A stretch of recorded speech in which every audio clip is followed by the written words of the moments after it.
You're listening to Soundside. I'm Libby Denkman.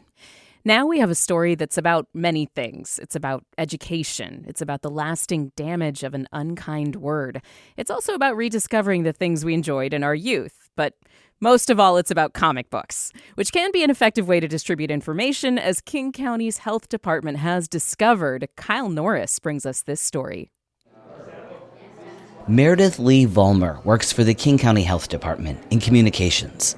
At the moment, she's wandering around the giant free health clinic that happens each spring at Seattle Center. Meredith is carrying her sketchbook and her favorite pencil because she's not looking for healthcare. She's looking for someone to draw.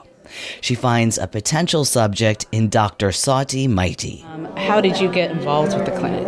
Yeah, so I am an optometrist, so I practice here in Seattle, and I've always been Sauti stands next to a machine that looks like a steampunk mask with all these lenses and knobs that she uses to fine-tune people's eyeglass prescriptions. Meredith cracks open her notebook. I'm going to just do a real quick sketch. And with a few strokes of her pencil, she turns Sauti into a comic character. And the sketch really looks like Sauti, even though Meredith downplays her talent. I'm not such a fantastic artist that people be like, oh my gosh, that's my doctor. No problem. I'm a visual artist too, so I get it. What do you do? I draw and paint. Okay, I love a good twist, that the doctor is also an artist. The two of them then dive into a conversation about stylish eyeglasses. Now, I want to jump back in time, because all of this started because Meredith loves to draw. When I was really little, I used to draw comics with my brother. We created our own characters, and we would draw on these big rolls of paper. And so we would make our own newspapers, including the comic strips. In junior high, she kept drawing and branched into different areas. She was inspired by a new thing called MTV and designed her own album covers for fake bands. Think grid lines, pastels, and checkerboard. But Meredith stopped drawing as a teenager. Because I had a high school art teacher who was really discouraging. And I thought, well, I guess this is not for me. Decades later, in her 30s, Meredith found her way to comics. This was around 2007. She'd read a book by Scott McCloud called Understanding Comics, and it's about how effectively comics can be used to explain complicated topics. And Meredith wanted to try this at her job.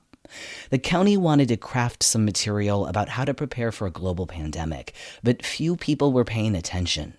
Meredith thought that telling a story about a historical pandemic in a comic form might entice people to read about it. So she wrote a story about the 1918 influenza pandemic, and a local artist illustrated it. That story kicked off the health department's embrace of comics as a way to deliver health information. Soon Meredith began to meet other comic artists, and they nudged her to start drawing her own health comics. They're very welcoming, and I'm a middle-aged public health worker, and, there are these artists who are much more established in what they do, and yet, they told me, you should own it. You're a comics artist. That was more than 15 years ago. Since then, Meredith has helped publish many stories for the health department about long-term COVID and gun safety and how to prepare for a natural disaster, all in the form of comic strips, which the county posts online and publishes in books.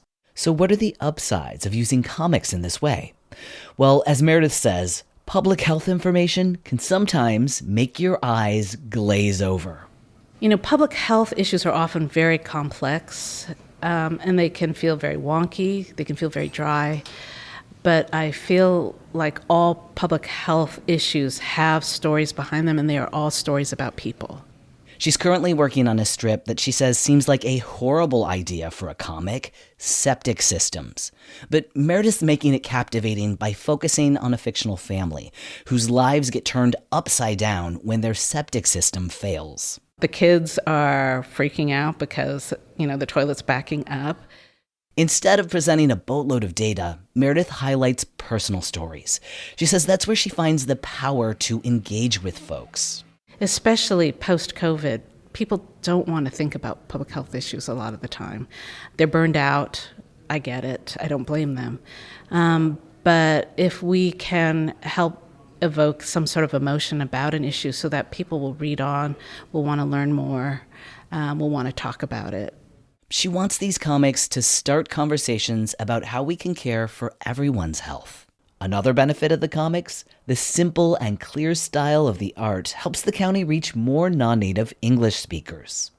Little story here. Way back when Meredith started this project more than 15 years ago, her bosses were not on board at first. They misunderstood her concept and thought she wanted to draw superheroes or comics for little kids.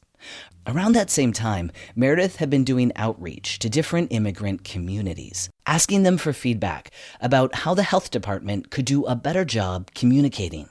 They said, we want more visual things. We want more illustrated things. And I said, well, what about comics? Yes. And once I had that from the community saying, the community wants this, that really helped me be able to go ahead with that project. Some of the county's comic books have been translated into dozens of languages, including Arabic, Spanish, Korean, and Ukrainian. These stories have been a huge hit. That's what Julia Colson says. Julia is the founder of the Free Health Clinic, where Meredith was sketching people earlier. Julia says when she gives presentations to bigwigs to drum up support for the clinic, she hands them the comic books to read. But she's got to be careful about when she passes them out, because these comic stories may be too compelling. When I take these comics and I'm talking to potential funders or other stakeholders or policymakers, I've found that I actually have to give this to them after I speak with them, because if I give it to before, they get so engrossed in the comics that they don't listen to what I say.